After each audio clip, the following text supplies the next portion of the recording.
Ah. Hello there. I'm Liam Neeson. You might know me from such films as the Qui-Gon movie and Die Hard 8, When Things Get Down and Dirty. Today, I'd like to tell you about one of my favorite things, the Greek and Roman Empire.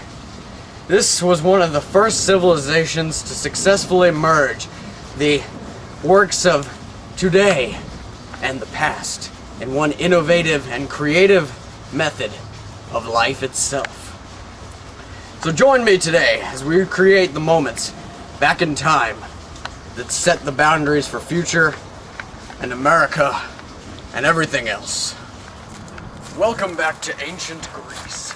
As you can see, it's very Greece-like and full of Greece mentality. Now, being centered near the Mesopotamian area and what they called the Fertile Crescent, there was also a lot of mountainous regions around the area, so the area wasn't a great place for people to make a large single settlement. The mountains just spread it up too much. I mean, just look at all these mountains here. It's mountainous. Like the Rockies, but bigger and full of sand. So because of these mountains, we had to perfect something that no ordinary person could have thought of. But the Greeks, they were special. They created city-states. Now, city-states are like smaller, more congregated areas, each with its own ruling sector. And as was the Greece way, each city-state was ruled by no one man.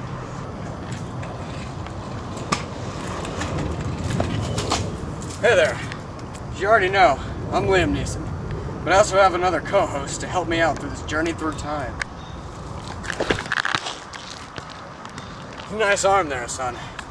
His name? Hey kids, I'm Dickus! I'm Dickus and I'm a bureaucrat!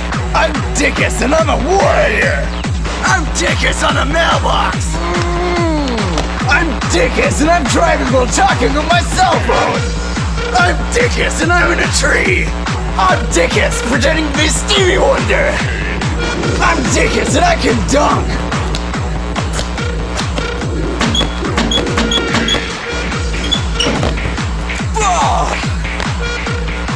Okay, we're back with Dickus! He's here to tell us about the religion of both the Romans and the Greeks. So, Dickus, how goes the religion? Great! Great. What exactly was the religion in Greeks and Romans? Entities! Entities. Such as? Babies! Babies. And? Apollo! Apollo. 13! 13. From Dr. Ass's TV show! She's that chick and she's always like, I'm curious. Anyways, let's get back Bye! to the matter at hand. Bye, curious indeed. Good one, my friend. Anyways, we're going to need to get back to the matter indeed. So, these entities, are you referring to the famous gods that they always talk about? Yeah! Such gods as Zeus and other... Get crunk! Get crunk. Anyways, this religion, it was known as Greco-Roman, was it not? Yeah! Yeah, Romans, Grecos, things that get together when it's time to party. Anyways,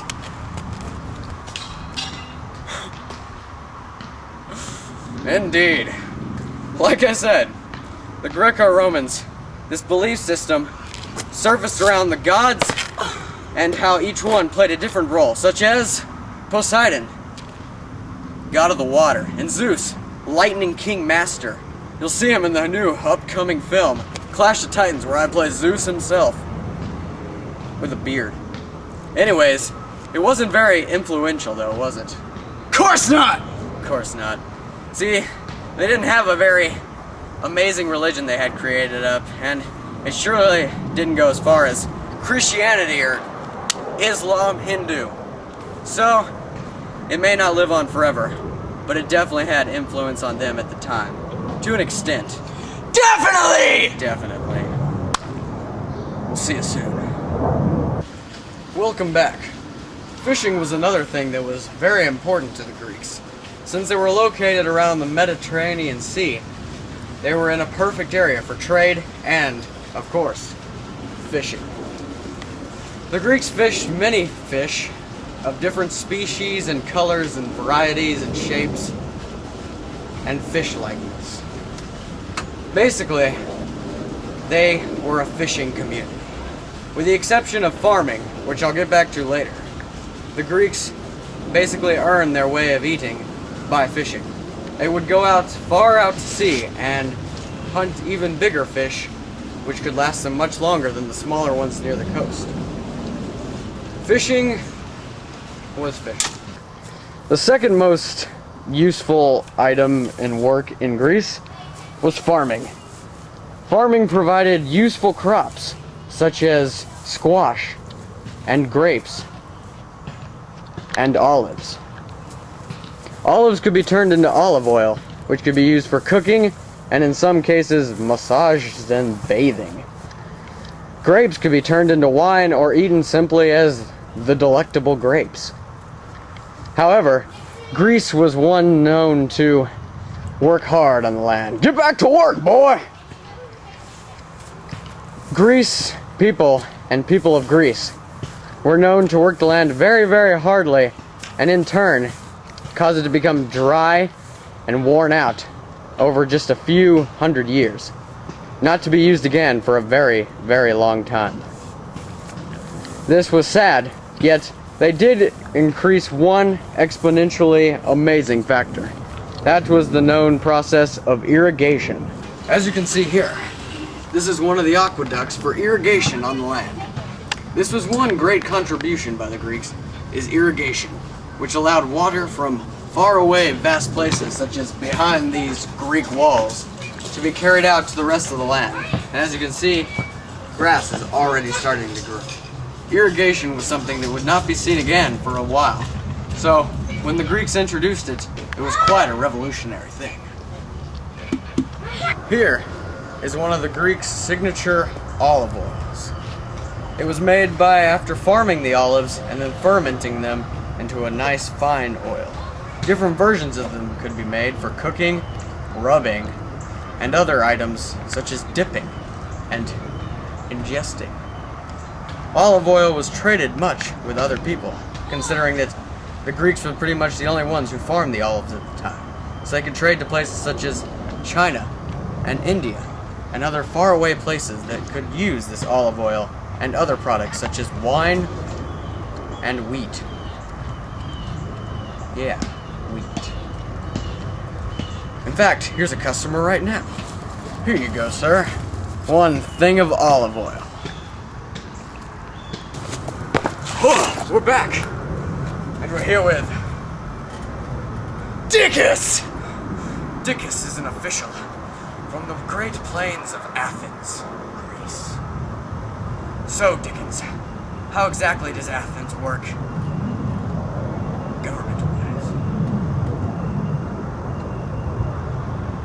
It's a direct democracy! What does that mean? It means that there's a lot of things going on that I just can't handle right now! Good God, man. Sounds insane. I need to know, what does direct democracy initially imply about this whole thing? There are no elected officials! I see. So with no elected officials, everyone has an equal vote. Indeed. You can say that. But then, what about the upper class? Are they as equal? They're equal! Insane. That's quite an amazing thing. A thing that would not be seen for another 300 even more years. So, I hear that sometimes underhand deals could happen. True! True. Underhand deals were where the aristocrats bribed people and told them other things in order to get extra voting schemes so that their votes counted as 2, 3, 4, and W times instead of the normal single-man vote of the peasants and lower people. True! True indeed. Thank you, Dickus, for your time. NP!